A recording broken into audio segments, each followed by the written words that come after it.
Thank you for tuning into TopEvt. This is me, Jamie. Welcome to video 11 of the series for successful entrepreneurship. In this video, we'll be looking at how should you price your product. Now, if you haven't watched the previous videos, I would suggest watching those videos first for context, and then you can come here. And if you have not already subscribed, subscribe to the channel because I will be uploading a new video in this series every day. How do you price a product? There is an exact science to it, but we'll go into it in the common sense kind of way.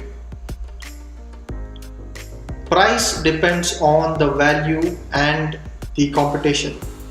What this means is, if I'm giving a certain value to the end consumer, I cannot take up the entire value. And a good example for this is, suppose if I create a new software and that software is able to generate $1 million to a company, whoever I sell it to. I cannot charge $1 million because that is going to get no residual value left. So I can charge maybe $50,000, $100,000, or even if I'm lucky I can charge $500,000, but I cannot charge more than that because that will actually eat up most of the residual value. Typically, a product is placed at 1/10 of the residual value if it is a service. If it is a product, it's actually placed looking at the competition and also the cost involved in the manufacturing from the start till the end. That is your entire manufacturing, marketing, everything else. Typically, you would want to price a product at the highest price you can place it without losing your customers.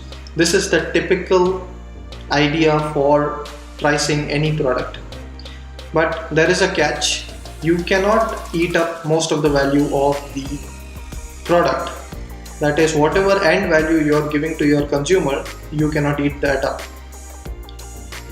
There is a term called as price elasticity.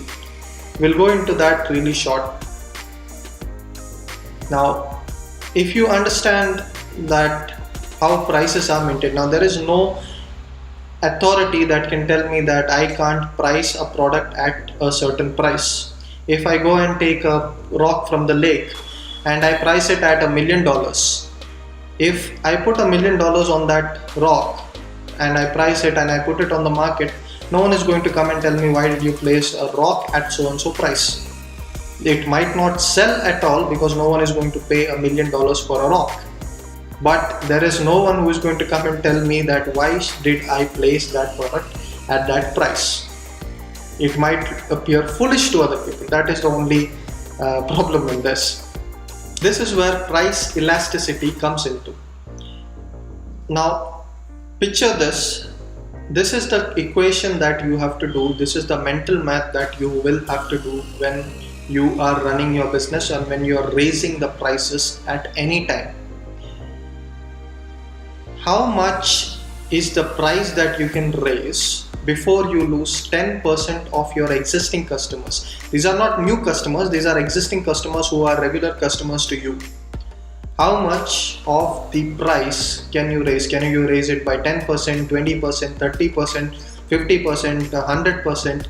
What is the percentage that you can raise that price up before you lose 10% of your existing customers?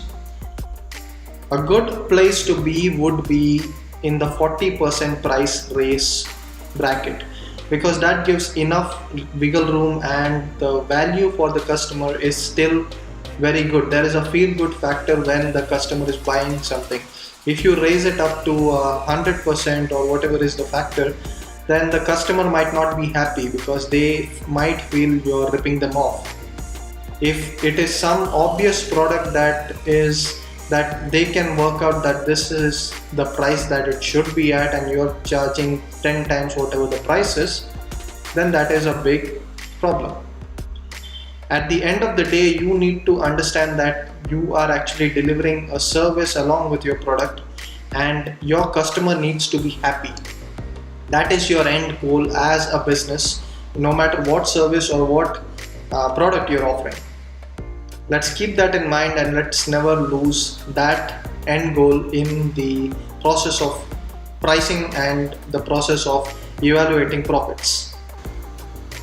In the next video, we'll be looking at consistency. Why is it important as a business to provide consistency in service and in all aspects, and how you personally should be consistent with all aspects of your business. Stay tuned for that. If you have any questions or comments, leave them in the comments below. If you have any topic requests, leave them in the comments below as well. Like, share, subscribe. This has been Jamie for TopEvt. You have a nice day.